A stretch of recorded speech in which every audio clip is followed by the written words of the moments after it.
So just to start off your life journey, could you tell us more about your childhood? How was it? How was Wing Commander Taneja as a child? To start from the beginning, I was born in Bikaner, a small place in Rajasthan. And I was born to parents who were refugees from Pakistan. So I was born in Rajasthan. So my initial schooling was in Bikaner till graduation. Then I did my post-graduation from Jaipur. But how was Wing Commander Naresh Taneja that time in Bikaner was, first memory I have of myself was walking with my grandmother, going to early morning some temples and all, being pointed out by others and said, "Sharnarthi ke bacche, Sharnarthi hai." Okay, Sharnarthi. So okay, refugees. So basically, that is my first impression of myself as I started. You were born in Bikaner? I was born in Bikaner, but identified as a refugee. That must have been tough. That time it was not. It was just like a tag sort of thing, like a pandit or something. I said, okay, Sharnarthi is something, something identifier. Later on, I realized that it was affecting everything, when you go to school, when you play with others, and the type of locality and society in which you are working. Lots of refugees had come and who had settled in Bikaner. So they were a separate group altogether, not of the place, outsiders, and that too from an enemy country. So that was an identity we had struggle coming to terms with. We had to make an extra effort to feel part of that society in which we were there. So you have to constantly justify or prove to others we are there, and then at the same time develop like thick and thin skin together, thick skin to ignore such comments which would come, and thin skin to make sure that okay, you are better off than them. You are no less than them. You may be called as refugees, but you are equally good, if not better. So that was the background in which I grew up. And I think that is how it has defined my life over the years. So I went on to complete my graduation in science from Bikaner. And then went to Jaipur to do my post-graduation in psychology. So that was another interesting turn in my life, having left science, which used to be hot thing. Everybody wants to be a doctor that time, wanted to be, or an engineer. Sure. And I was going for a field which was unheard of at that time. People. I think you've done your MSc in defense. Defense studies, that I did later on when I joined the Air Force. Prior to that, I had taken admission in MSc Zoology. And then I left that after taking admission and joined MA Psychology. How did your parents, so basically how were your parents? Were they they were like, why you're leaving science, You could be like a doctor, you could be lecturer and professor and all, and here you're joining something which face reading. What is this? Nobody knew.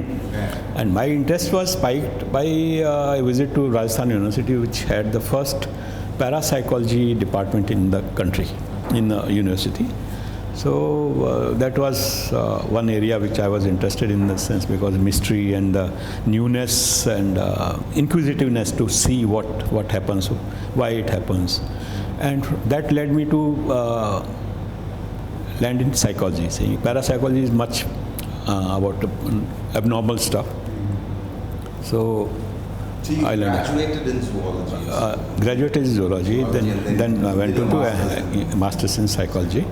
And that's where my interest in human beings, though it was there underneath everywhere. I used to wonder why we are refugees, what makes us different, why they think like that, why we can't be like them, how they are different from us, why they think like that. So these type of things used to be in the background. When you look back and realize, verbalize those things, then it becomes clear what were the impacts those were. So as a child, when you were growing up, was there any goals like I want to be this, or I want to become a doctor, I want to become a zoologist? That time goal was only one, that I want to be better off than what we were. And I had heard stories from my parents saying that they had lots of land there in Pakistan which they had to leave behind. And then, so I always used to wonder what it would have been like if I was born in that kind of family.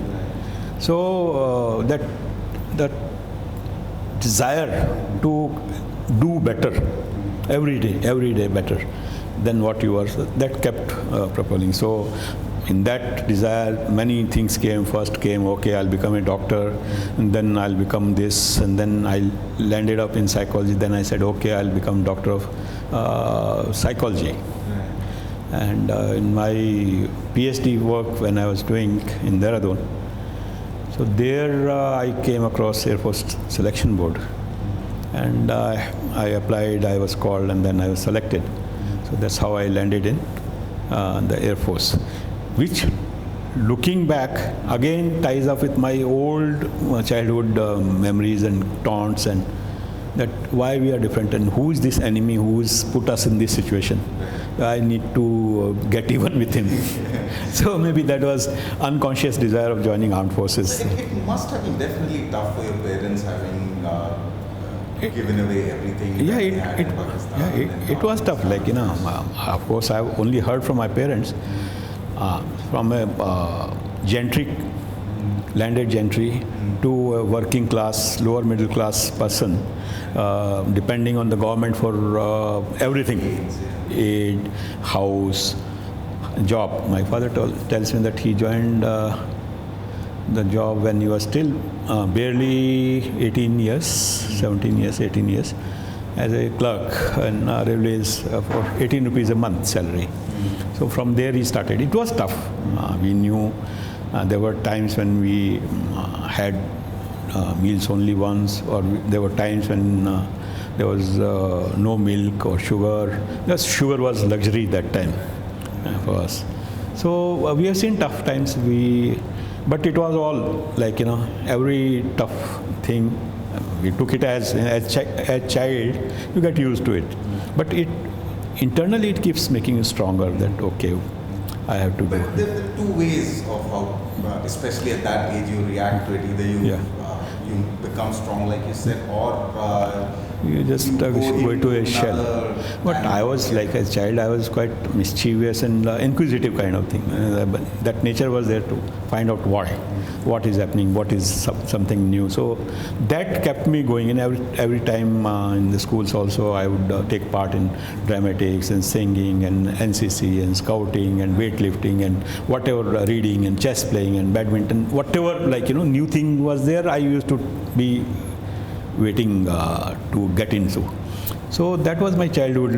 I'll say in a nutshell, it was tough growing up, but being the nature I had, I found newness in almost everything, and that sparked my interest in the human behavior and human nature.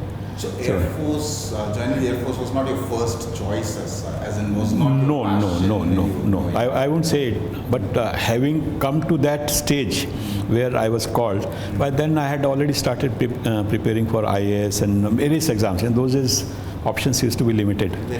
So either you become, if you've done BCom, so you become a bank officers. If you've done arts, you do something else, become teacher or something. Engineering or doctors, that used to be like limited scope.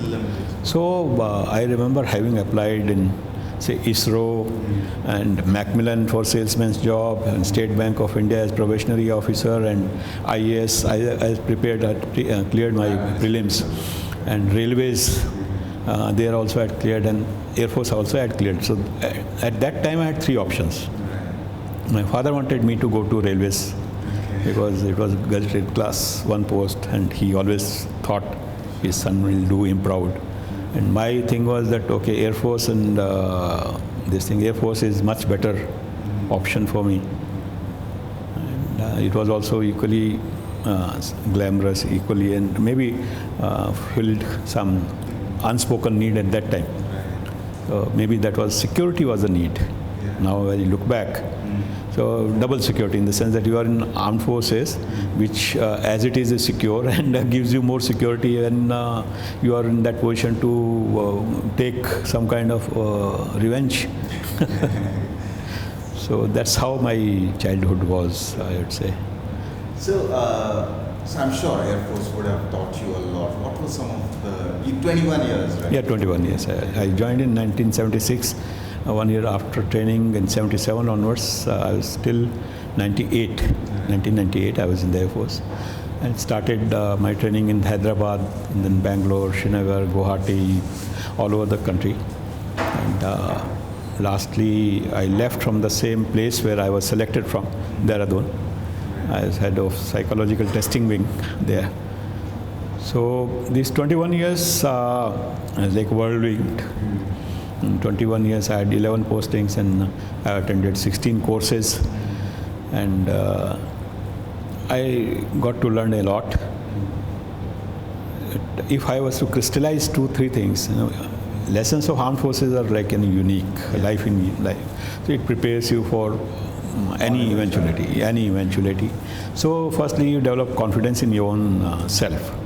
You never knew that you are capable of this thing unless you're put through fire. And then I still remember my first day of training in the Air Force Academy. We were taken for a morning run, morning PT, it's a health run we used to call it, 4 kilometers run. So after 1 kilometer, I was thinking, this evening, I'm going to find a chance and get out of this place. Not to give up. Okay. Because not exposed to that. Then there was no chance of getting out. Once you are in, you are in. And then there came a time when I did my physical training course and we were doing the full marathon. And that in that school, there was this writing on the wall, a big slogan that still sticks with me. It says that limits of human endurance are yet unknown. So that gives this thing, okay, I think it is not possible today. Maybe tomorrow it will be possible. So that was one, being prepared, being confident, and working to a plan. Plan A and Plan B is always, there is no scope for failure. If this doesn't work, there has to be another plan to fallback plan. So that prepared us to, my learning is that it forces you to think ahead, plan, and then Plan A and Plan B both. If not this, then what? So you think through a problem, and then there are chances that you will succeed. More chances. So these 2-3 lessons I learned from there. Discipline is one. Teamwork is very, very this thing. Trust, depending on your life, is somebody else's in somebody else's hand. So trust, teamwork. Then one more thing I realized later on, that we are normally people say, okay, armed forces people, they just follow orders. But I learned later on that to lead, you have to learn how to follow first. And these days, if you listen, all the great leaders, and they say, be a follower, be a proper follower. Then only you will be a good leader. So these are some things which I learned. So your, of course, your interest in human beings is always there since you kind of migrated from zoology to psychology. Were you, like when you were in the armed forces, I mean, you were retiring, when you were leaving the armed forces, were you very clear in your mind that you wanted to get into HR, or did that just happen? How did that transition happen? That happened in the sense that we joined ground duties. And ground duties is direct entry to the Air Force after 1 year of training. And since I was not in engineering thing, so in Air Force, ground duties had 3 roles defined. One is air traffic controllers, who control the normal transport traffic. Another is fighter controllers, who control the fighter aircrafts and guided missiles, and they give the guidance and all.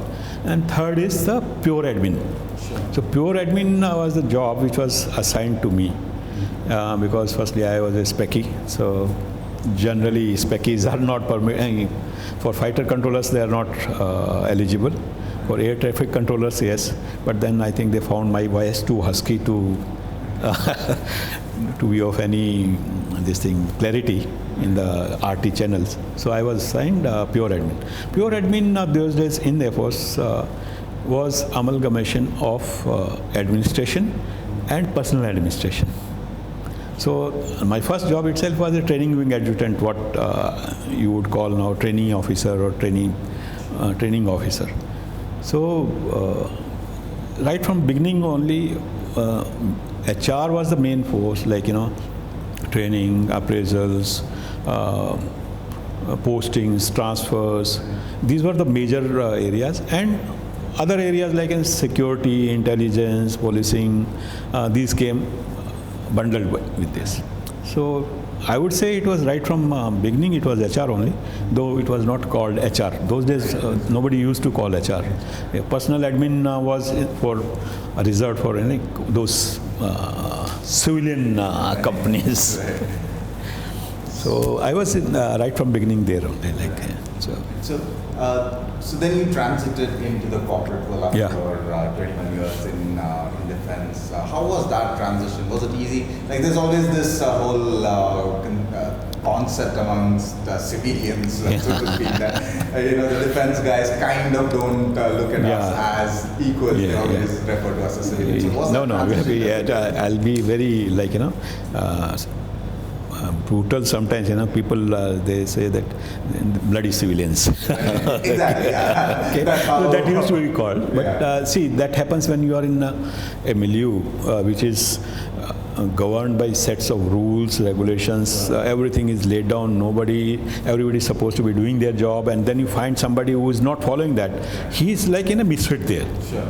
So when you come out from that kind of milieu, a disciplined, organized environment, and put in a situation where it's supposed to be run by civilians, you feel frustrated in the sense that you expect some kind of structure, some kind of this thing. You're not used to ad hocism or changing decisions immediately or telling something, not doing that.